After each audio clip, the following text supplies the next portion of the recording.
Hello everyone. तो आज जो मैं टॉपिक शुरू करने जा रहा हूँ वो काफ़ी इम्पॉर्टेंट टॉपिक है। आप लोग ध्यान देंगे, ये एग्जामिनेशन जो आपका 10th का एग्जामिनेशन अभी होने वाला है उसके लिए ये बायोलॉजी का सेक्शन काफ़ी इम्पॉर्टेंट सेक्शन है। पिछले वीडियो में मैंने ऑलरेडी बता चुका हूँ लाइफ प्रोसेसेस जो जैप प्रक्रम है उसके 4 लेसन्स मैं ऑलरेडी उसके एमसीक्यू में एक्सप्लेन कर चुका हूँ और काफ़ी अच्छे से एक एक क्वेश्चन को मैं बताया हूँ। ओके, तो आज जो मैं टॉपिक आप लोग के लिए लेकर के आया हूँ वो टॉपिक नेक्स्ट चैप्टर ही है, आपका जस्ट बायोलॉजी का ही नेक्स्ट चैप्टर है और वो चैप्टर है कंट्रोल एंड कोऑर्डिनेशन, समन्वय एवं नियंत्रण। काफी इंपॉर्टेंट और काफी इंटरेस्टिंग चैप्टर ये आपका है।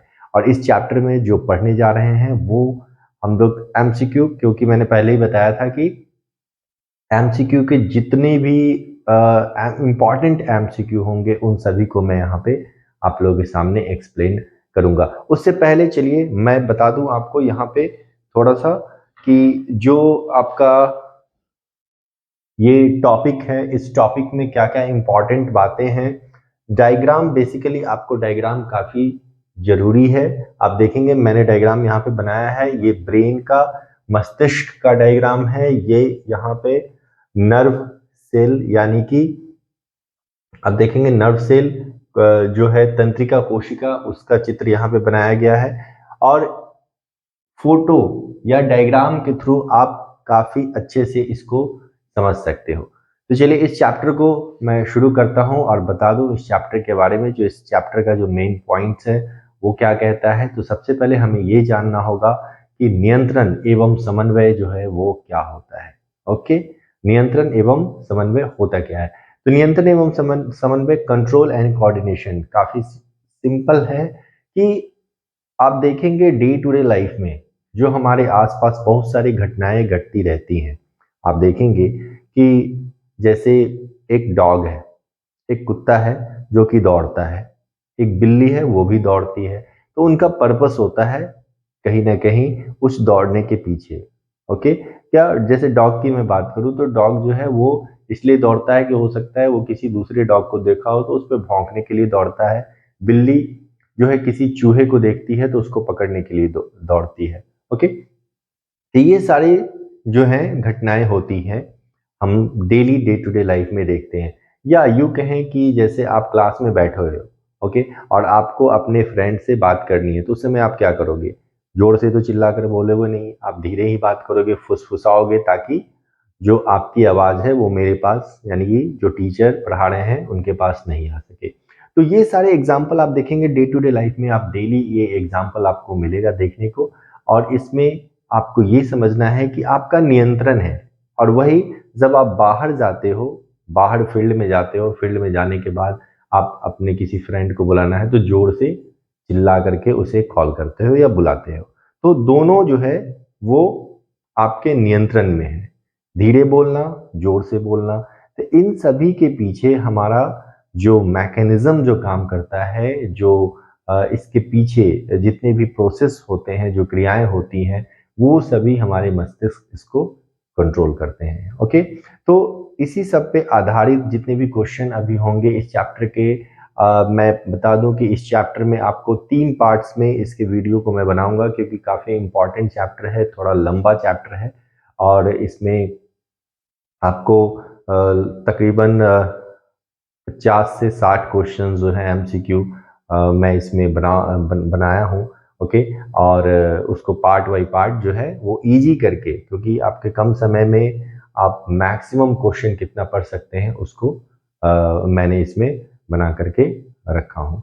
ओके, तो चलिए सबसे पहले थोड़ा सा मैं ब्रेन के बारे में आपको बता दूं कि हमारा जो मस्तिष्क है वो कैसा दिखता है और उसके कौन कौन से इम्पॉर्टेंट पार्ट्स होते हैं। आप अभी क्लास 10th में हो, क्लास 10th का जो सिलेबस है वो ज़्यादा एक्सप्लेन नहीं करना है, उतना ही अभी आपको पढ़ना है जो एग्जाम के पर्पज से आ सके। ओके, जो आपके एनसीईआरटी में दिया है मैं सेम उतने ही टॉपिक को कवर किया हूँ, कोई एक्स्ट्रा टॉपिक नहीं है, क्योंकि ज़्यादा पढ़ेंगे फिर कंफ्यूज हो जाएंगे आप। ओके, तो 10th लेवल के लिए आपके लिए जो इम्पोर्टेंट है उसी को मैं यहाँ पे आपके पास लेकर के आया हूँ। तो चलिए, तो सबसे पहले मैं यहाँ पे आपको एक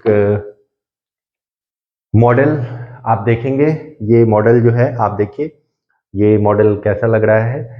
तो ये बिल्कुल हमारा जो ब्रेन है, हमारा जो मस्तिष्क है, वो ब्रेन का ये कंप्लीट मॉडल आपके सामने आप देख सकते हो इसको। तो सबसे पहले मैं इसको मूव कर लूं। ये देखिए एक पार्ट आप देखेंगे तो ये आगे का पार्ट जो है इसको फ्रंटल बोलते हैं, ओके, अग्र हिंदी में। क्योंकि अभी जो भी क्वेश्चन मैं बना रहा हूँ वो क्वेश्चन मैक्सिमम हिंदी मीडियम के जो स्टूडेंट्स हैं उन्हीं के लिए मैं बना रहा हूँ, और क्वेश्चन हिंदी में ही रहेगा। उसको जितने भी पार्ट्स हैं मैं उसको एक्सप्लेन इंग्लिश में करूँगा, हिंदी में करूँगा, ओके। दोनों लैंग्वेज में मैं इसको बना रहा हूँ, ओके। तो देखिए, तो ये ब्रेन का आपका, ये ब्रेन का पार्ट्स है। आप देखिए ये कंप्लीट पूरा ब्रेन हो गया। ये ऐसा स्ट्रक्चर आगे से जो दिख रहा है इसको अग्रभाग यानी कि फोर ब्रेन कहते हैं। ये आगे का पार्ट है, ओके। और इसको हम साइड से दिखाएंगे। ये देखिए ये साइड वाला ये पार्ट लैटरल पार्ट कहलाता है, ओके। इधर से ये लैटरल है, और ये पार्ट कहलाता है आपका occipital part, okay.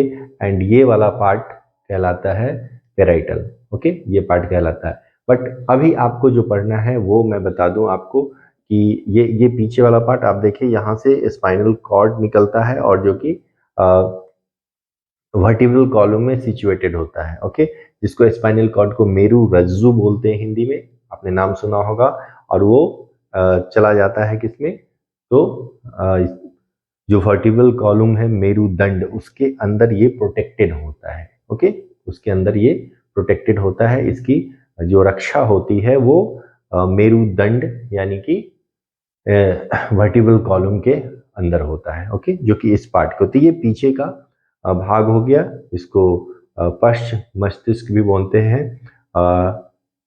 Hind brain भी इसको बोला जाता है, ओके। तो चलिए वो मैं बता दूंगा। पहले ये स्ट्रक्चर आपने देख लिया कि ये कैसा दिख रहा है हमारा ब्रेन। आप देखिए बिल्कुल ऐसा ही दिखता है, इस तरह से ये दिखाई दे रहा है, ओके, क्लियर। तो चलिए इसके एक एक पार्ट को डायग्राम के थ्रू दोनों को मैं कोरिलेट करके दोनों को एक साथ समझाता हूं, और फिर हम लोग चलेंगे किस पे? एमसीक्यू क्वेश्चन पे। तो बिल्कुल कम समय में मैं इसको एक्सप्लेन करता हूं। आप देखिए ये वाले पार्ट को, जैसा मैंने बताया कि जो हमारा ब्रेन है वो 3 पार्ट में डिवाइडेड होता है, ओके। आगे का पार्ट जिसको कहते हैं अग्र मस्तिष्क, फोर ब्रेन। तो ये वाला पार्ट जो है, ये वाला पार्ट आप देखिए, ये वाला पार्ट क्या कहलाएगा? अग्र मस्तिष्क कहलाएगा, ये वाला पार्ट, ओके। इसके बीच में यहाँ पे जो पार्ट है इसको मिड ब्रेन कहते हैं। मिड ब्रेन आप देखिए, तो इसको मैं खोल के दिखाता हूं आपको। ये रहा, देखिए अब और भी क्लियर होगा कि ये वाला पार्ट जो है आपका, ये मिड ब्रेन कहलाएगा, ओके। ये क्या कहलाएगा? मिड ब्रेन कहलाता है, इसको मिड ब्रेन बोलते हैं। और ये नीचे का पार्ट जैसे मैंने बताया, ये पूरा पार्ट जो है ये कहलाता है आपका हाइंड ब्रेन, ओके, पश्चिम मस्तिष्क। और ये मध्य मस्तिष्क। तो 3 नाम हिंदी में याद रखेंगे, फोर ब्रेन यानी कि अग्र मस्तिष्क, मध्य मस्तिष्क एंड पश्चिम मस्तिष्क, okay. Fore brain, mid brain and hind brain, ये वाला पार्ट होता है। अब जो इसमें सबसे ज्यादा जो आपको दिख रहा है पार्ट, आप देखेंगे ये जो क्रीम कलर का इसमें आपको दिख रहा है, ये पूरा पार्ट आप देखिए, ये पूरा पार्ट, ये पूरा पार्ट क्या कहलाता है? तो उसको कहते हैं प्रमस्तिष्क, सेरिब्रम, ओके। ये वाला पार्ट, ये पूरा पार्ट जो है वो क्या कहलाता है? सेरिब्रम कहलाता है, जिसको प्रमस्तिष्क बोलते हैं, ओके। इसके ऊपर आप देखेंगे इसकी ये पूरा एसोसिएशन सेंटर होता है। एसोसिएशन, इसी में सारी सूचनाएं, किस तरह कौन सा सुगंध आ रहा है, कैसा स्वाद है बोलने का, ये सारा एसोसिएटेड इसी से संचालित होते हैं, ये वाले पार्ट को, जिसको सेरिब्रम कहते हैं, ओके। प्रमस्तिष्क कहते हैं, प्रमस्तिष्क कहा जाता है। तो ये वाले पूरे पार्ट को प्रमस्तिष्क कहते हैं। इसमें आप देखेंगे कुछ उभार दिखेंगे आपको, ओके, कुछ उभार, जिसको कहते हैं गाइरस, ओके। ये वाला पार्ट, ये येलो का जो दिख रहा है इसको गाइरस, और जो सपाट पार्ट है उसको कहेंगे सल्कस। उसको क्या कहेंगे? सल्कस बोलेंगे, ओके। तो ये कहलाएगा गाइरस और ये कहलाएगा सल्कस, ये वाला पार्ट। ये ऐसे 10th लेवल में नहीं पढ़ना है, बट मैंने इसको आपको बता दिया है, ओके। तो ये स्ट्रक्चर हो गया। उसके बाद आप देखेंगे जो नीचे का पार्ट है ये एक अनुमस्तिष्क कहलाता है, जिसको सेरिबेलम बोलते हैं। बीच में एक आपका पार्ट होता है जिसको कहते हैं ये वाला जो पार्ट है, आप देखिए ये वाला पार्ट, ये कहलाता है कॉर्पस कैलोसम। ये एक नर्व बैंड होता है जो कि अटैच किए रहता है इसके बीच में। आप देखिए नर्व बैंड, ये जैसे ये तो दो पार्ट में डिवाइड हो जा रहा है, बट यहाँ पे एक नर्व बैंड इसको कलेक्ट किए रहता है, यहाँ पे इस दोनों को कनेक्ट करता है। ओके, तो ये कनेक्टेड रहता है। तो ये समझ में आ गया। ये पिट्यूटरी ग्लैंड है जो कि नेक्स्ट पोर्शन में हम लोग पढ़ेंगे कि कितनी ग्रंथियां होती हैं, उसमें पिट्यूटरी ग्लैंड आता है, हाइपोथैलेमस आता है, ये मेडुला ऑब्लंगटा, ये सेरिबेलम होता है। ओके, तो ये इसके मेन पार्ट्स आपके हो गए, समझ में आ गया। अभी मैं जैसे जैसे मैं क्वेश्चन मैं आपसे बताऊंगा क्वेश्चन वन बाय वन, उसको जो जो पार्ट्स इसमें आएंगे उसको मैं एक्सप्लेन करूंगा। इससे रिलेटेड जो क्वेश्चन होगा, आप देखिए ये वाला पार्ट जो है, ये आप देखेंगे ये न्यूरॉन है, नर्व सेल यानी कि तंत्रिका कोशिका है। इस तंत्रिका कोशिका के जो भी क्वेश्चन इससे रिलेटेड होंगे मैं इसको आपको बताऊंगा। ओके, तो अभी हम लोग सिर्फ शॉर्ट में एमसीक्यू करेंगे। इसका एक फुल वीडियो फुल एक्सप्लेनेशन के साथ एक एक पार्ट्स, ओके, और सब्जेक्टिव क्वेश्चन वगैरह भी है, वो मैं बाद में अपलोड कर दूंगा। बट अभी आपको ओनली एमसीक्यू पे फोकस करना है क्योंकि मैक्सिमम आपका एमसीक्यू ही आता है। ओके, तो चलिए स्टार्ट करते हैं क्वेश्चन नंबर 1 से। तो क्वेश्चन नंबर 1 है आपका, ध्यान से सुनेंगे। किसी गति, क्रिया अथवा अनुक्रिया को वांछित स्तर तक बनाए रखना कहलाता है। ओके, किसी गति, जैसे कि अभी मैंने फर्स्ट में ही एग्जांपल में बताया कि आप दौड़ रहे हो और जब आपका मन करे आप रुक सकते हो, या डॉग है, कैट है, वो जंप कर रहा है, जहां उसे रुकना है वहां रुकेगा। तो क्रिया अथवा अनुक्रिया, जो अनुक्रिया का मतलब होता है रिस्पॉन्स, कि अगर आपको कोई मच्छर काटा तो उसको आप भगाओगे, दैट इज रिस्पॉन्स होता है। तो उसको आप वांछित स्तर तक बनाए रख सकते हो। तो इन सभी को एक साथ मिला करके क्या कह सकते हो? ऑप्शन है गति, नियंत्रण, आवेग, उद्दीपन। क्या कहलाएगा इसमें से? तो इसको कहेंगे नियंत्रण, क्योंकि उस पर आपका कंट्रोल है। ओके, तो दैट इज नियंत्रण। तो इसको क्या कहेंगे? इसका जो ऑप्शन होगा आपका नियंत्रण हो गया। ओके, सिंपल क्वेश्चन है। नेक्स्ट क्वेश्चन पे चलते हैं। किसी गति, क्रिया, अनुक्रिया को वांछित स्तर तक बनाए रखना और इस दौरान अंगों की क्रियाओं के बीच तालमेल स्थापित करना कहलाता है। तो क्वेश्चन थोड़ा सा मैंने एक सेंटेंस और इसमें ऐड किया है, और इसका क्या मतलब है कि कोई क्रिया है, गति है, अनुक्रिया है, उसको वांछित स्तर तक तो आप बनाए रखे हो, उस पर नियंत्रण आपका है, लेकिन उसके साथ साथ उसमें जितने भी अंग है उसमें तालमेल बना हुआ है। ये नहीं कि जैसे हार्ट बीट है तो हार्ट का काम क्या है? ब्लड को पंप करना, और जो आर्टरी है, जितनी भी धमनी, शिराएं हैं, उनका क्या काम है कि उस रक्त को शरीर के विभिन्न भागों में ले जाना। ऐसा नहीं है ना कि वो स्पीड बढ़ा के बाहर ले जाए, ऐसा तो नहीं करता। तो एक रिदमिक वे में, यानी कि इस दौरान अंगों की क्रियाओं के बीच एक तालमेल जो है वो स्थापित होता है, करता है, जिसको क्या कहते हैं? तो वो कहलाता है समन्वय। तो इसलिए इस चैप्टर का क्या नाम बना है? कंट्रोल एंड कोऑर्डिनेशन, नियंत्रण एवं समन्वय। अब समझ में आ गया होगा, तो इसका आंसर हो जाएगा आपका समन्वय। ओके, चलिए नेक्स्ट क्वेश्चन है। वह बाह्य यानी कि एक्सटर्नल, बाह्य का मतलब होता है एक्सटर्नल, और आंतरिक इंटरनल कारक जिसके कारण गति उत्पन्न होती है कहलाती है। ओके, कि वह बाह्य और इंटरनल, यानी कि आप देखेंगे ये न्यूरॉन है, इसमें ये न्यूरॉन भी इन्वॉल्व होता है। ओके, तो यहां कहने का मतलब है कि एक्सटर्नल और इंटरनल, ओके, बाह्य और आंतरिक कारक। तो इससे अगर कोई बॉडी में रिस्पॉन्स आता है, ओके, या कोई विक्षोभ उत्पन्न होता है जिसके कारण गति उत्पन्न होती है, जिसके कारण हम कोई मूवमेंट करते हैं, वो कहलाती है उद्दीपन, नियंत्रण, समन्वय, आवेग। ओके, तो इसको क्या कहेंगे? इसका आंसर हो जाएगा उद्दीपन, स्टिमुलाई। ओके, कि कोई भी बाह्य या आंतरिक कारक जिसके कारण गति उत्पन्न होती है उसको स्टिमुलाई बोलते हैं, उद्दीपन बोलते हैं। जैसे कि हमें मच्छर काटा या आप लोग खेल रहे हो और उसी समय कोई पीछे से आपको आकर के पकड़ता है, तो आप उसके प्रति क्या करोगे? रिस्पॉन्स दोगे। तो that is known as stimuli, उसको क्या कहेंगे? उद्दीपन कहेंगे। ओके, चलिए नेक्स्ट क्वेश्चन की तरफ बढ़ते हैं। पौधों और जंतुओं के द्वारा उद्दीपन के प्रति जो प्रतिक्रिया होती है उसे कहते हैं।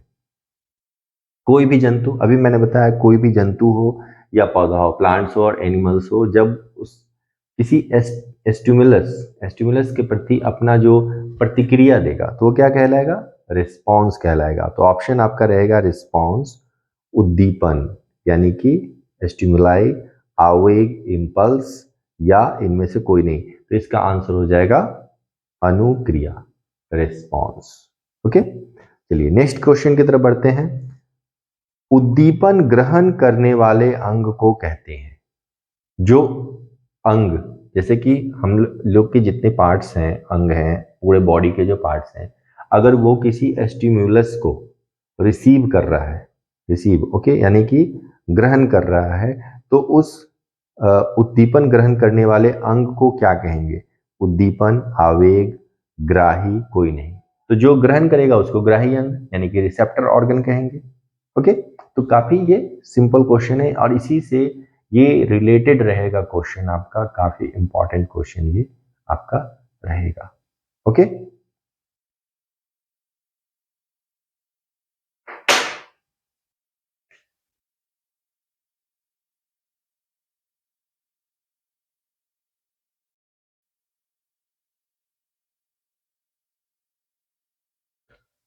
ओके, तो नेक्स्ट क्वेश्चन की तरफ बढ़ते हैं हम लोग। नेक्स्ट क्वेश्चन है आपका, तंत्रिका तंत्र के अध्ययन को कहते हैं। तंत्रिका तंत्र यानी कि नर्वस सिस्टम, तो स्टडी ऑफ नर्वस सिस्टम इनमें से क्या कहलाता है? ऑप्शन मैं आपके सामने बोल रहा हूं, cardiology, nephrology, osteology and neurology. Okay, अगर ये चार ऑप्शन आपके रहेंगे, cardiology, nephrology, osteology and neurology, तो study of nervous system, study of तंत्रिका तंत्र यानी कि तंत्रिका तंत्र के अध्ययन को कहते हैं। तो चलिए वन बाई वन ऑप्शन को मैं आपको बताता हूं, उसका आंसर बताता हूं। कार्डियोलॉजी, कार्डियोलॉजी नहीं कहेंगे, कार्डियोलॉजी, कार्डियोलॉजिस्ट आपने सुना होगा, जो हार्ट से रिलेटेड डॉक्टर होते हैं उनको cardiologist, and study of heart cardiology कहलाता है। नेफ्रोलॉजी, स्टडी ऑफ नेफ्रॉन और किडनी, जो कि किडनी से रिलेटेड होता है। ऑस्टियोलॉजी, स्टडी ऑफ बोन को बोलते हैं। Fourth option is the right answer, neurology is the study of nervous system. Okay, तो नर्वस सिस्टम के स्टडी को न्यूरोलॉजी कहते हैं। ये क्वेश्चन आता है तो याद कर ले, neurology is the study of nervous system. Okay, चलिए नेक्स्ट क्वेश्चन की तरफ बढ़ते हैं। तंत्रिका तंत्र के इकाई को कहते हैं। या तो ये सिंपल क्वेश्चन पूछा जा सकता है आपके एग्जाम में, या इसमें कुछ चेंजिंग भी आ सकता है। उसमें पूछा जा सकता है तंत्रिका तंत्र के संरचनात्मक और कार्यात्मक इकाई को कहा जाता है। तो सिंपल है इसका, काफी, वैसे क्लास 9th में भी आप इसके बारे में ऑलरेडी पढ़ चुके हो, और उसको कहते हैं न्यूरॉन, तंत्रिका कोशिका। ऑप्शन में आपके तंत्रिका कोशिका, वृक्क हो सकता है, यकृत हो सकता है, कोई नहीं। तो ये चार ऑप्शन आपके आ सकते हैं। आपको याद रखना है कि तंत्रिका तंत्र के इकाई को क्या कहेंगे? तंत्रिका कोशिका कहा जाता है, तंत्रिका कोशिका। चलिए नेक्स्ट क्वेश्चन की तरफ बढ़ते हैं। नेक्स्ट क्वेश्चन है आपका, हमारी ज्ञानेंद्रियों में स्थित स्वाद का पता लगाने वाले ग्राही को कहते हैं। जैसा कि अभी मैं ऑलरेडी जो ब्रीफिंग कर रहा था, मैं इस चैप्टर को सारांश जो बताया मैंने, उसमें आपको बताया था कि हमारे शरीर में कुछ ऐसे अंग होते हैं, कुछ ऐसे ऑर्गन होते हैं जो इम्पल्स यानी कि आवेग को रिसीव करते हैं। ओके, उद्दीपन को वो रिसीव करते हैं, यानी कि जो स्टिम्युलस होता है, जैसे हमें मच्छर काटा तो मच्छर काटने का मुझे पता कैसे चलता है, या दूर से मैंने अगर कोई आवाज सुनी तो उसका पता कैसे चलता है।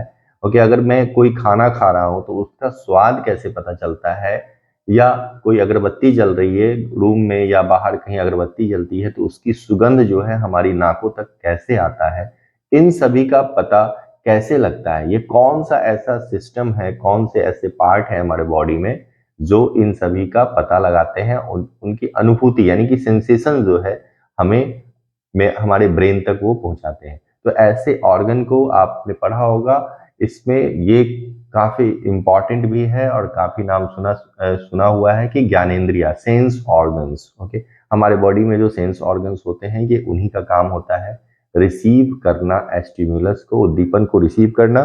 तो हमारे ज्ञानेंद्रियों में स्थित स्वाद का पता लगाने वाले ग्राही को, तो इसमें से एक कौन सा आ रहा है, स्वाद। स्वाद स्वाद को पता लगाने वाले ग्राही यानी कि रिसेप्टर ऑर्गन, जो रिसेप्टर ऑर्गन होते हैं वो कौन सा होता है। तो टेस्ट के अकॉर्डिंग जैसा मैं यहाँ बता दूं आपको कि टेस्ट हो या साउंड हो, लाइट हो, इन सभी को पता लगाने के लिए यानी कि हमारे बॉडी में उसका जो सेंसेशन है उसका पता चलने के लिए 5 सेंस ऑर्गन्स होते हैं, उन्हीं के नेम पे रखा गया है ग्राही यानी कि रिसेप्टर का नाम रखा गया है। तो पहले मैं ऑप्शन बता दूं, इसमें पहला ऑप्शन है घ्राणग्राही यानी कि ऑल्फैक्टरी रिसेप्टर, स्वादग्राही गस्टो रिसेप्टर, ध्वनिग्राही जिसको फोनो रिसेप्टर बोलते हैं, तापग्राही जिसको थर्मो रिसेप्टर बोलते हैं, और पांचवा जो है वह प्रकाशग्राही जिसको फोटो रिसेप्टर बोला जाता है। ओके, तो इसमें मैंने यहाँ पे पांचों का नाम लिख दिया है, इसमें से एक है और ये काफी क्लियर है कि अगर स्वाद रहेगा तो स्वाद से रिलेटेड अगर हिंदी में क्वेश्चन आता है आपका तो स्वादग्राही ही लिखा हुआ रहेगा। इंग्लिश में क्वेश्चन आता है तो गस्टो रिसेप्टर उसको बोलते हैं। ओके, गस्टो यानी कि टेस्ट, जिससे हमें टेस्ट का पता लगता है। एक बार और मैं ऑप्शन को आपको बता दे रहा हूं और सभी का मैं आंसर भी बोल दे रहा हूं। इसका आंसर तो स्वादग्राही यानी कि गस्टो रिसेप्टर होता है।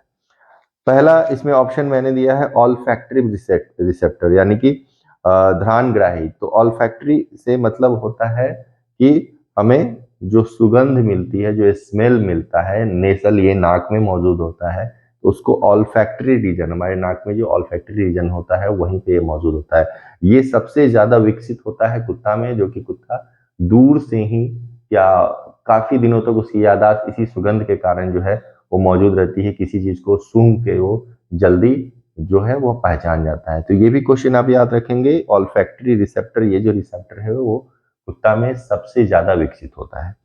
नेक्स्ट स्वादग्राही, ये तो आंसर इसका बता दिया मैंने। ध्वनिग्राही नाम से क्लियर है, फोनो रिसेप्टर जिससे हम सुनते हैं, ये इंटरनल ईयर, याद रखेंगे इंटरनल ईयर, आंतरिक कर्ण में मौजूद एक ग्राही होता है जिसका नाम है फोनो रिसेप्टर। ओके, जो कि साउंड को रिसीव करता है। तापग्राही, ताप से क्लियर है, थर्मो, ताप के लिए जो वर्ड यूज करते हैं वो कहलाता है थर्मो, और रिसेप्टर जो ग्रहण करता है।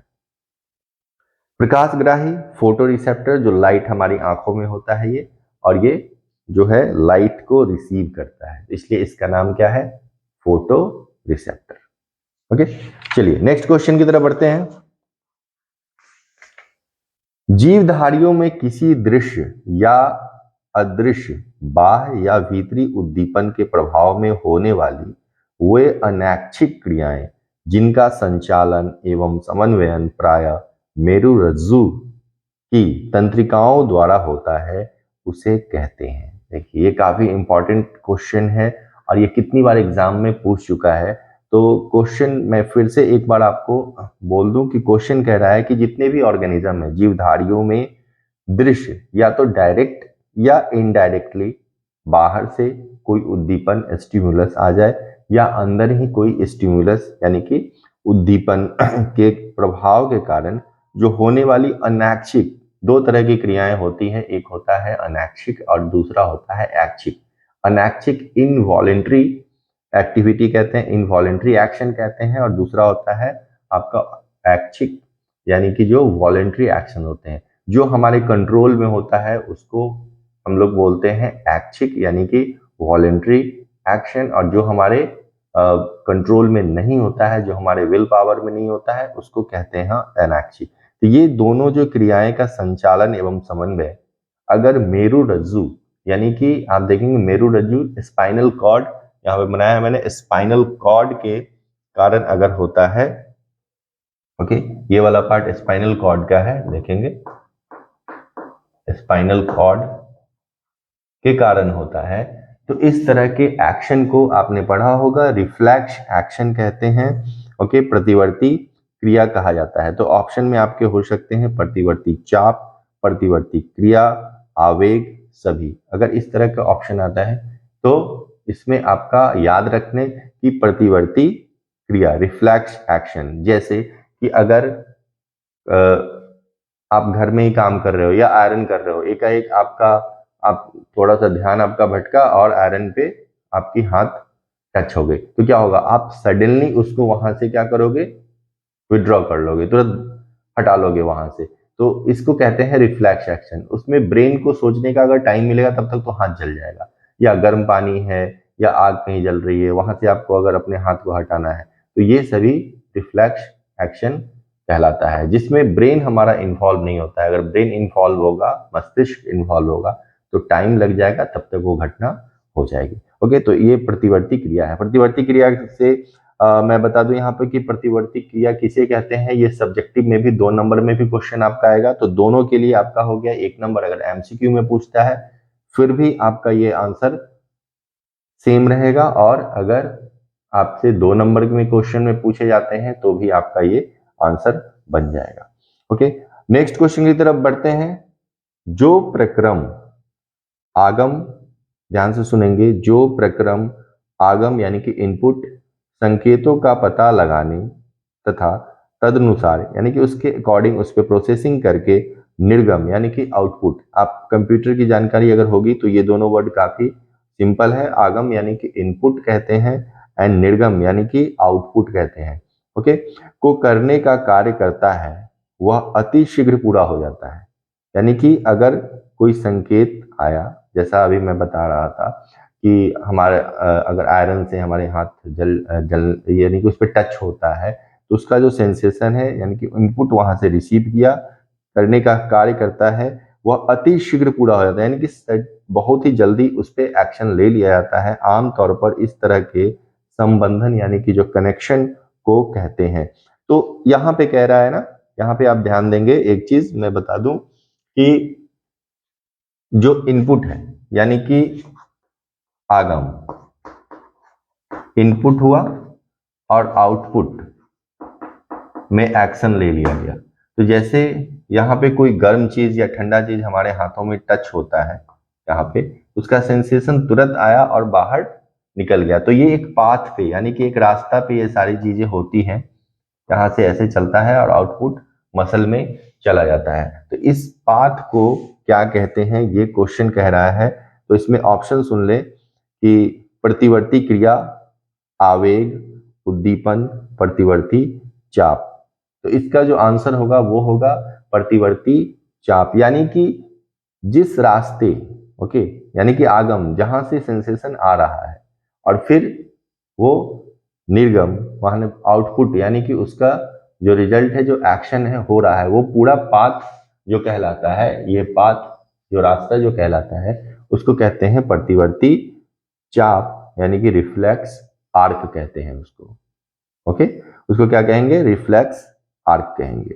चलिए नेक्स्ट क्वेश्चन की तरफ बढ़ते हैं। मस्तिष्क का मुख्य सोचने वाला अंग कौन सा है। चलिए यहाँ पे अब आ जाइए, ये अब इस डायग्राम में हम लोग देखेंगे कि ये मस्तिष्क है, और इस मस्तिष्क में जो मैंने पार्ट्स बताया कि ब्रेन के 3 पार्ट्स होते हैं, फोर ब्रेन है, मिड ब्रेन है, हाइंड ब्रेन है। तो इसमें आप देखेंगे कि कौन सा हो जाएगा, जो सबसे मेन जो पार्ट होगा, जो सोचने वाला पार्ट होगा, वो कौन सा होगा।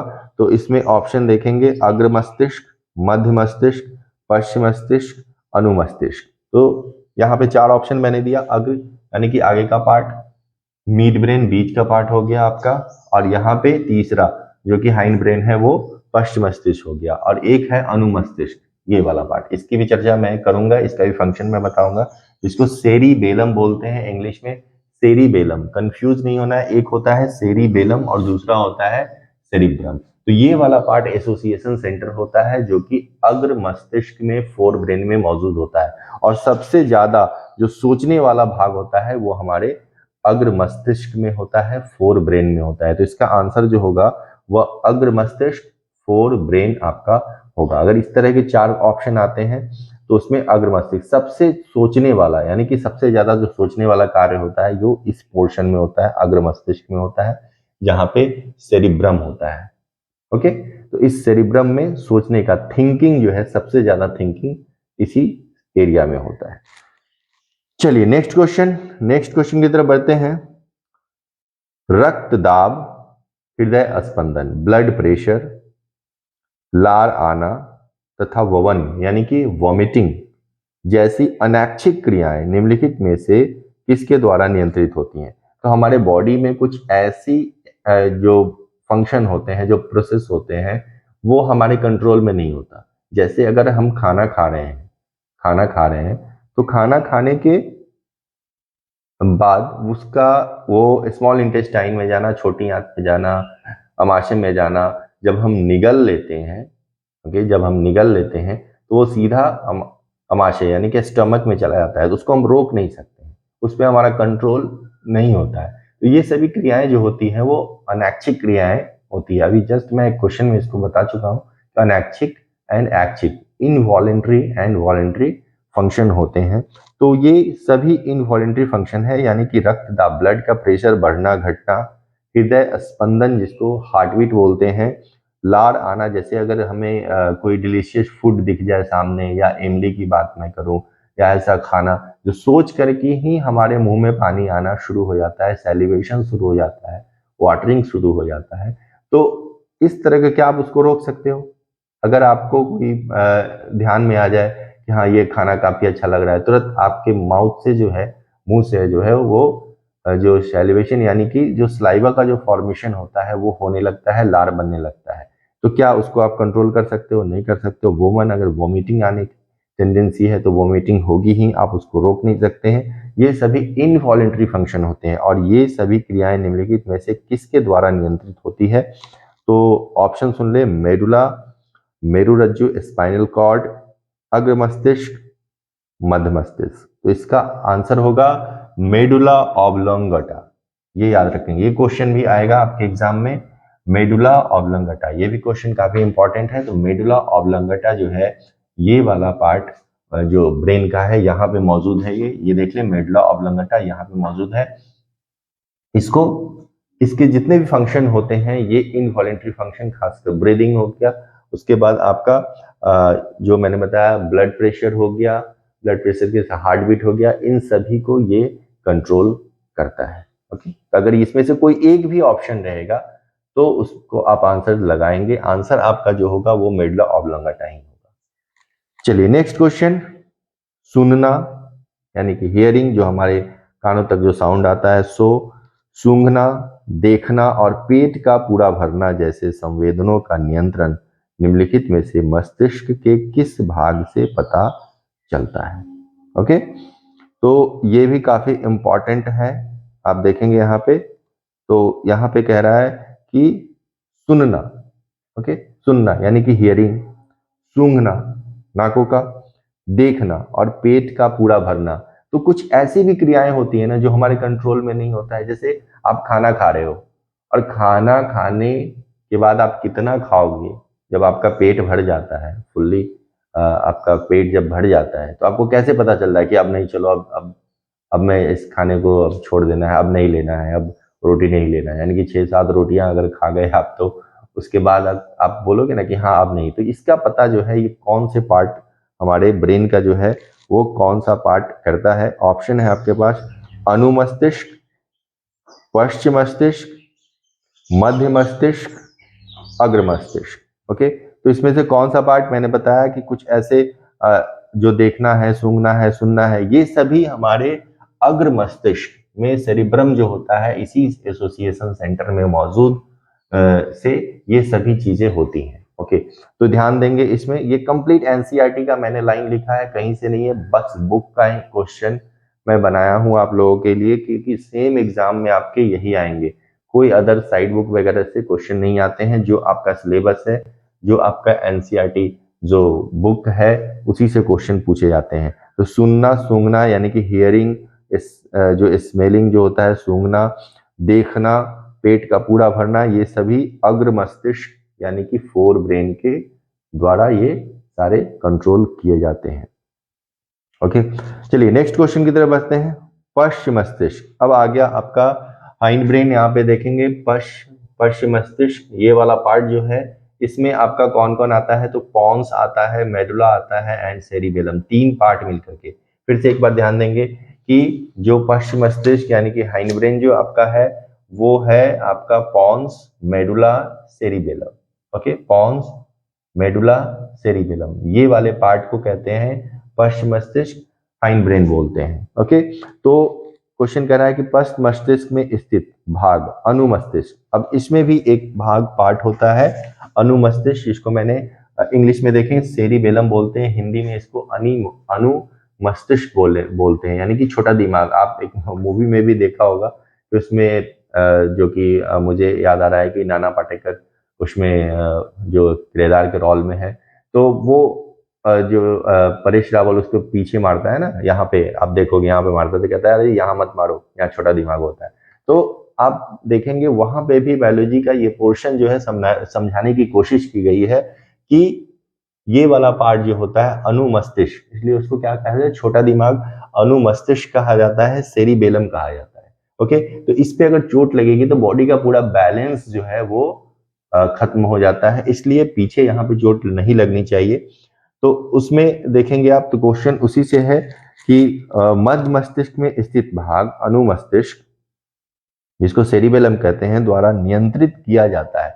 तो क्या क्या चीज कंट्रोल होते हैं इस छोटे दिमाग से, तो देखेंगे पहला ऑप्शन है शरीर की सह-स्थिति तथा संतुलन, पुतली के आकार में परिवर्तन, तीसरा है हृदय स्पंदन, मुंह में पानी आना। फिर से एक बार ऑप्शन में दोहरा रहा हूं, शरीर की संस्थिति यानी कि शरीर की स्थिति या संतुलन, पुतली के आकार में परिवर्तन, जो आंख में हमारी पुतली है उसके आकार में परिवर्तन, हृदय स्पंदन, मुंह में पानी आना। अभी मैं बताया हूं कि यहाँ छोटा दिमाग होता है और यहाँ इससे हमारे बॉडी का पूरा बैलेंस जो होता है, और बैलेंस और जो पोजीशन है, पोजीशन जेस्चर एंड पोस्चर, आप इंग्लिश में कहेंगे कि जेस्चर एंड पोस्चर, तो जेस्चर एंड पोस्चर जो कंट्रोल होता है वो हमारा सेरिबेलम से होता है, अनुमस्तिष्क से होता है। तो इसके याद रखने कि ऑप्शन में अगर आता है कि स्थिति, संतुलन यानी कि बैलेंस, सिचुएशन, जेस्चर, पोस्चर, इस टाइप के ऑप्शन अगर आते हैं जो हम ब्रेन के किस पार्ट से कंट्रोल होता है, तो उसको याद रखेंगे, ब्रेन का जो पार्ट है वो अनुमस्तिष्क यानी कि सेरिबेलम के द्वारा ये कंट्रोल किए जाते हैं।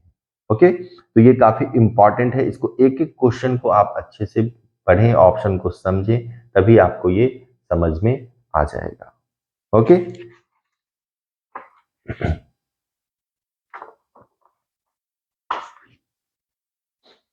चलिए नेक्स्ट क्वेश्चन की तरफ बढ़ते हैं हम लोग। आपका इसमें मैं बता दूं कि टोटल 20 क्वेश्चन अभी मैं इसको आप लोग को इस पार्ट से रखूंगा, क्योंकि ये थोड़ा सा कंसेप्चुअल और काफी इंपॉर्टेंट क्वेश्चन भी है। इसमें आते हैं इस चैप्टर में, चैप्टर थोड़ा सा बड़ा है तो एक पोर्शन में कंप्लीट करना या आपको याद करने में भी थोड़ी प्रॉब्लम होगी, तो इसको मैं एक से ज्यादा सेक्शन में, मैं पहले बताऊं कि 2 या 3 सेक्शन में ये जाएगा आपका, मैं अपलोड करूंगा इसको। तो चलिए नेक्स्ट क्वेश्चन की तरफ बढ़ते हैं। मस्तिष्क से निकलने वाली कपाल तंत्रिकाओं तथा मेरु रज्जु से निकलने वाली मेरु तंत्रिकाओं स्पाइनल नर्व्स से बने हुए तंत्रिका तंत्र को कहते हैं। तो यहाँ पे अगर ये क्वेश्चन, इस टाइप से क्वेश्चन अगर आता है तो ध्यान देंगे कि जो नर्वस सिस्टम जो होता है, ह्यूमन नर्वस सिस्टम जो होता है, वो आपका डिवाइडेड होता है इसमें, या चलिए पहले मैं आपको ऑप्शन बता दूं इसमें कि सबसे पहले तो कह रहा है, क्वेश्चन एक बार फिर से सुनेंगे, मस्तिष्क से निकलने वाली कपाल तंत्रिका, यानी कि ये जो ब्रेन है, ये देखेंगे ये ब्रेन है, इससे जो नर्व्स निकलते हैं उसको कहते हैं क्रैनियल नर्व्स। ओके, मस्तिष्क तंत्रिका, तो जहां से निकला उसी के नाम से पड़ गया, क्रैनियल नर्व्स कहते हैं। और जो स्पाइनल कॉर्ड से निकलता है मेरु तंत्रिकाएं कहलाती हैं। याद रखेंगे कि मस्तिष्क से निकलने वाली तंत्रिका को मस्तिष्क तंत्रिका बोलते हैं। ओके, उसको कहेंगे आपको कपाल तंत्रिकाओं, कपाल हिंदी में कपाल कहेंगे और इंग्लिश में उसको क्रैनियल नर्व्स कहेंगे, क्रैनियल नर्व्स कहेंगे। और जो स्पाइनल कॉर्ड से निकलता है उसको स्पाइनल कॉर्ड के नाम से स्पाइनल नर्व्स कहा जाता है। ओके, स्पाइनल नर्व्स कहते हैं उसको। तो दोनों से निकलने वाले जो नर्व्स होते हैं उनको इंक्लूड कर दिया जाए तो एक सिस्टम बनता है, नर्वस सिस्टम का एक पार्ट बनता है, उसको क्या कहते हैं? ऑप्शन सुनेंगे, केंद्रीय तंत्रिका तंत्र यानी कि सेंट्रल नर्वस सिस्टम, परिधीय तंत्रिका तंत्र यानी कि पेरीफेरल नर्वस सिस्टम, सी में हो सकता है ए और बी, और डी में आपका ऑप्शन हो सकता है इनमें से कोई नहीं। तो इसका ऑप्शन होगा आपका परिधीय तंत्रिका तंत्र। इसका आउटलाइन मैं अभी लास्ट में मैं बता दूंगा इसको कि किस तरह से इसका आउटलाइन होता है, वो आपको याद हो जाएगा। तो परिधीय तंत्रिका तंत्र याद रखेंगे, परिधीय तंत्रिका तंत्र पेरीफेरल नर्वस सिस्टम कहते हैं। चलिए, इसी से लिंक एक और क्वेश्चन है जो कि हो सकता है आपके एग्जाम में पूछे या नहीं पूछे, या 12th में आपको पूछता है। ये 12th लेवल का है, बट आप जान ले यहाँ पे काफी इंपॉर्टेंट है ये भी। कपाल तंत्रिकाओं यानी कि जो क्रैनियल नर्व्स तथा मेरु तंत्रिकाओं यानी कि स्पाइनल नर्व्स की संख्या क्रमशः होती है। तो ऑप्शन मैं दे रहा हूं यहाँ पे। अब इसके नंबर, कितने नंबर निकलते हैं, मैं ऑप्शन दे रहा हूं। पहला ऑप्शन आपको है 12 जोड़ी और 31 जोड़ी, 10 जोड़ी, 30 जोड़ी यानी कि 12 पेयर्स, 31 पेयर्स, 10 जोड़ी यानी कि 10 जोड़ी, और 30 जोड़ी 30 पेयर्स। सी में 15 जोड़ी 15 पेयर्स, 31 जोड़ी यानी कि 31 जोड़ी, और 12 जोड़ी और 32 जोड़ी डी ऑप्शन में। तो यहाँ पे इसको याद कर ले, बिल्कुल भी याद कर ले यहाँ पे कि जो क्रैनियल, जो ब्रेन से निकलने वाले जो नर्व्स होते हैं, जो क्रैनियल नर्व्स होते हैं, क्रैनियल नर्व्स कपाल तंत्रिकाएं, इसकी संख्या होती है 12 पेयर। ओके, एंड जो स्पाइनल कॉर्ड से निकलता है, स्पाइनल नर्व्स मेरु तंत्रिकाएं, स्पाइनल नर्व्स, इसकी संख्या होती है 31 पेयर्स होती है। ये पूरे बॉडी को, ये जितने भी ऐच्छिक क्रियाएं होती हैं उनको ये कंट्रोल करता है। ओके, चलिए क्वेश्चन, नेक्स्ट क्वेश्चन की तरफ बढ़ते हैं। जीवों में रासायनिक समन्वय होता है। अगर ये क्वेश्चन आ जाए कि जीवों में रासायनिक समन्वय होता है, तो मैं बता दूं कि जीवों में, जंतु और प्लांट में थोड़ा सा का अंतर है। जीवों में रासायनिक समन्वय भी होता है, और जो है वो नर्वस कंट्रोल यानी कि तंत्रिका समन्वय भी होता है, दोनों समन्वय होता है।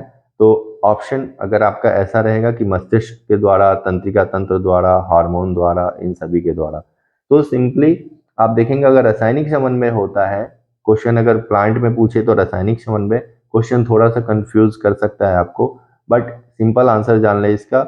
जो रासायनिक समन्वय होता है वो हार्मोन के द्वारा होता है, तंत्रिका समन्वय जो होता है वो तंत्रिका तंत्र के द्वारा होता है, लेकिन दोनों में रसायन का यूज होता है, इसलिए इसका आंसर इनमें से सभी होगा। मस्तिष्क भी इन्वॉल्व होता है इसमें, तंत्रिका तंत्र द्वारा भी होता है, और हार्मोन के द्वारा होता है। तो जीवों में, अगर सिर्फ पौधों में पूछा जाता तो हार्मोन के द्वारा इसका ऑप्शन आपका सही होता। ओके, क्योंकि प्लांट में मैं बता दूं, यहाँ पे प्लांट में जो होता है ओनली केमिकल कोऑर्डिनेशन होता है हार्मोन्स के द्वारा, उसमें कहीं से भी कोई नर्वस सिस्टम मौजूद नहीं होता है, क्योंकि ब्रेन तो होता नहीं है ना, प्लांट में ब्रेन तो होता नहीं है।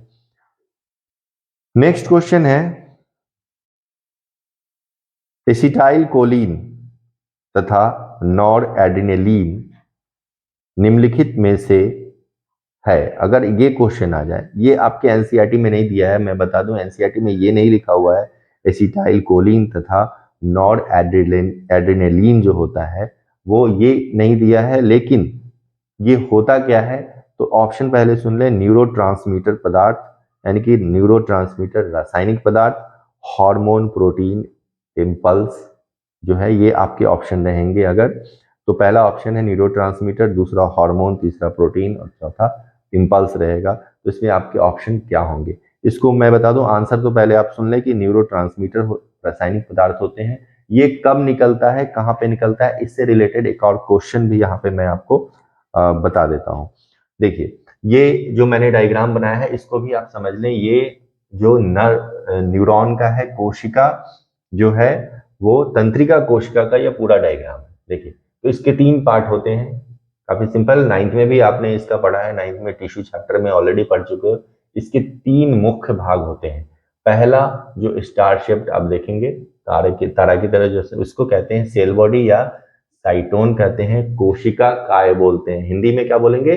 कोशिका काय। ये वाला पार्ट जो होता है ये कहलाता है कोशिका काय हिंदी में, और इंग्लिश में बोलेंगे साइटोन, सेल बॉडी बोलते हैं।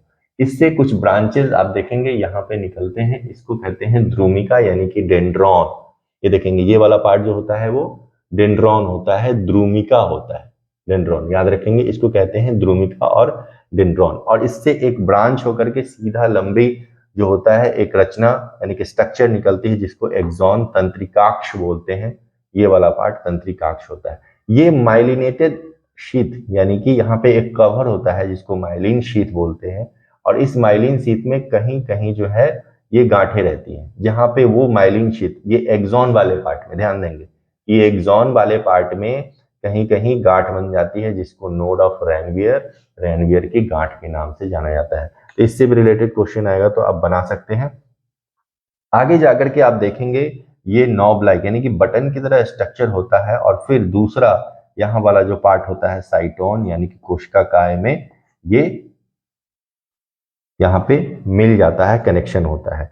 तो यहाँ पे देखेंगे जब ये इम्पल्स यानी कि कोई सेंसेशन लेकर के ये आ रहा है, यहाँ से रिसीव किया कोई भी रिसेप्टर, अभी मैंने बताया कि पांचों रिसेप्टर में से कोई भी रिसेप्टर अगर लाइट का है, साउंड का है, खाना का है, ये यहाँ से रिसीव करता हुआ आया तो पूरे बॉडी में इसका ट्रांसमिशन जो है, संचरण जो है वो कैसे होता है वो देखेंगे कि इसके आगे ये बढ़ेगा। तो यहाँ पर आकर के एक गैप बन जाता है, थोड़ा सा गैप, यहाँ की पूरा कनेक्टेड नहीं रहता है, यहाँ पे एक गैप बन जाता है। ये वाला इस डायग्राम में आप देखेंगे ये इसका छोटा पार्ट है यहाँ पे, तो यहाँ पे एक गैप बन जाता है। इस गैप को कहेंगे सिनैप्स, ये भी याद रखेंगे, इस गैप को कहेंगे सिनैप्स, यानी कि एक न्यूरॉन से दूसरे न्यूरॉन के बीच में जो गैप होता है उसको सिनैप्स बोलते हैं। तो ये सिनैप्स, अब वो सेंसेशन जाएगा कैसे इसमें, तो यहाँ पे एक केमिकल होते हैं, उसी केमिकल में वो मैसेज आया और यहाँ पे वो उसको कैरी फॉरवर्ड कर दिया, आगे बढ़ा दिया। इसी केमिकल को क्या बोलेंगे? न्यूरोट्रांसमीटर, रासायनिक पदार्थ, न्यूरोट्रांसमीटर, केमिकल सब्सटेंस इसको बोला जाता है, जिसके दो एग्जाम्पल मैं यहाँ पे बताया हूँ, acetyl choline and nor adrenaline, ये इसका एग्जाम्पल है। ओके, ये क्लियर हो गया, अच्छे से क्लियर हो गया। इससे में आपकी जो भी रिलेटेड जो भी टॉपिक, जो भी कहने की क्वेश्चन आएगा आप उसको बना लेना। एक ये वाला डायग्राम है, इस वाले डायग्राम में देखेंगे तो आगे जाकर के ये वाला पार्ट जो होता है, जो मोटोर न्यूरॉन कहते हैं, वो आकर के मसल, यहाँ पे मसल फाइबर में अटैच हो जाता है, ये एक्सॉन का पार्ट, और तब जाकर के एक्शन, तो हम झटके से जो है वो मच्छर को मार सकते हैं या हाथ को हटा सकते हैं, तो यहाँ पे ये क्रिया हो जाती है। ये पूरा जो नर्वस सिस्टम है हमारा काफी इंपॉर्टेंट है, इसी से हम पूरे बॉडी पे नियंत्रण होता है। चलिए एक और लास्ट क्वेश्चन मैं बता दूं, यहाँ पे एक लास्ट क्वेश्चन, न्यूरॉन के साइटोन, ओके, यानी कि जो तंत्रिका कोशिका है इसके साइटोन कोशिका काय में निम्नलिखित में से कौन सी कोशिकांग नहीं पाई जाती है? तो अब इसके बीच का स्ट्रक्चर देखेंगे, यहाँ मैंने बनाया है, इसको कहते हैं न्यूक्लियस, ये केंद्रक है। ओके, इसमें राइबोसोम भी होते हैं, माइटोकॉन्ड्रिया भी होते हैं। यहाँ पे देखिए इसमें माइटोकॉन्ड्रिया दिया है क्योंकि एनर्जी की जरूरत होती है, यहाँ माइटोकॉन्ड्रिया। तो माइटोकॉन्ड्रिया सारी कोशिकांग, ऑलमोस्ट सभी कोशिकांग होते हैं, इनमें से क्या नहीं होता है? तो option mitochondria, plasma membrane, centriole, nucleus. तो इसमें सेंट्रियोल नहीं होता है, याद रखेंगे कि सेंट्रियोल नहीं होता है। ओके, सेंट्रियोल इसमें नहीं पाया जाता है। और इसके साथ एक फैक्ट भी जुड़ा हुआ है, आप जान ले कि जितने भी तंत्रिका कोशिकाएं होती हैं वो विभाजित नहीं होती है, तंत्रिका कोशिकाएं जो है वो विभाजित नहीं होती है। क्लास 11th में जब आप बायोलॉजी पढ़ोगे तो वहां सेल डिवीजन पढ़ोगे, कोशिका विभाजन पढ़ोगे, उसमें ये चीजें लिखी हुई आएगी। ओके, ये जो कोशिका है ये कभी विभाजित नहीं होती है। अगर एक बार आपके ब्रेन में जितने भी न्यूरॉन नर्व सेल बन जाएंगे उसके बाद ये विभाजन नहीं होता है, इसमें सेंट्रियोल नहीं होता है। ओके, सेंट्रियोल नहीं होने के कारण कोई डिवीजन नहीं होता, इसलिए जैसे जैसे एज बढ़ता है हम लोग का मेमोरी पावर घटते जाता है और न्यूरॉन की जो संख्या होती है वो भी घटती चली जाती है। ये एसोसिएशन सेंटर है। तो इसका निचोड़ इस चैप्टर का आप फाइनली ये समझ ले कि जो पूरा ब्रेन है हमारा, ये ब्रेन है, ये पूरे बॉडी को कंट्रोल करता है। ओके, जस्ट कंप्यूटर जो है वो हमारे ब्रेन का एक पार्ट आप कह सकते हो, या हमारे ब्रेन को ही समझ के साइंटिस्ट ने कंप्यूटर को बनाया है। तो काफी चीजें इसमें हम लोग सेंसेशन सोचने, और ह्यूमन बीइंग जो होता है वो सोचने का काम करता है। ओके, बाकी जो ऑर्गेनिज्म होते हैं उसमें थिंकिंग नहीं होता, बहुत कम, चिंपैंजी में कुछ कम होता है। और यहाँ पे एक चीज और, नर्वस सिस्टम की जो शुरुआत होती है, आप क्लास 9th में जो चैप्टर पढ़े होंगे biodiversity, diversity in the living organism, जीवों में विविधता, जो चैप्टर था उसके फाइलम से आप लिंक करोगे तो किस फाइलम से शुरू होता है, तो हाइड्रा से नर्वस सिस्टम शुरू होता है। ये भी क्वेश्चन आप में आ सकता है कि हाइड्रा से जो है, हाइड्रा सिलेंट्रेटा का उदाहरण है, और उसमें वहां से नर्वस सिस्टम शुरू हो जाता है, बट उसमें भी मस्तिष्क नहीं होता, ब्रेन नहीं होता। तो हो सकता है ये भी क्वेश्चन आप में आ जाए कि हाइड्रा में निम्नलिखित में से क्या होता है। तो एक क्वेश्चन और यहाँ पे ऐड कर सकते हो आप कि हाइड्रा में निम्नलिखित में से क्या नहीं होता है। तो हाइड्रा में निम्नलिखित में से मस्तिष्क नहीं होगा, बाकी पार्ट उसमें पाए जाते हैं, उत्तक पाए जाते हैं। नर्वस सिस्टम होता है बट उसमें आप देखेंगे मस्तिष्क नहीं होता है। तो ये इम्पॉर्टेंट, काफी इम्पॉर्टेंट, इसको बार बार आप देखिए, समझिए। ओके, एंड ये पार्ट बाय पार्ट मैं बना रहा हूँ ताकि, क्योंकि आपको आसानी से समझ में आ सके। ओके, नेक्स्ट इसके जो पार्ट बनेंगे वो प्लांट में किस तरह से कोऑर्डिनेशन होता है उसके बारे में बनाऊंगा, और इसका एक और पार्ट है अभी ह्यूमन बीइंग का, हार्मोन्स, जो कि फाइटो, प्लांट में भी हार्मोन पढ़ना है और एनिमल में भी हार्मोन्स को पढ़ना है, यानी कि केमिकल कोऑर्डिनेशन जो होता है वो एनिमल में कैसे होता है। तो चलिए नेक्स्ट क्लास में, नेक्स्ट वीडियो में हम लोग मिलेंगे, और उसमें जो इम्पोर्टेंट, और भी जो भी इम्पोर्टेंट क्वेश्चन है उसको मैं आप लोग के सामने लेकर के आऊंगा विथ फुल एक्सप्लेनेशन। ओके, तब तक के लिए बाय बाय।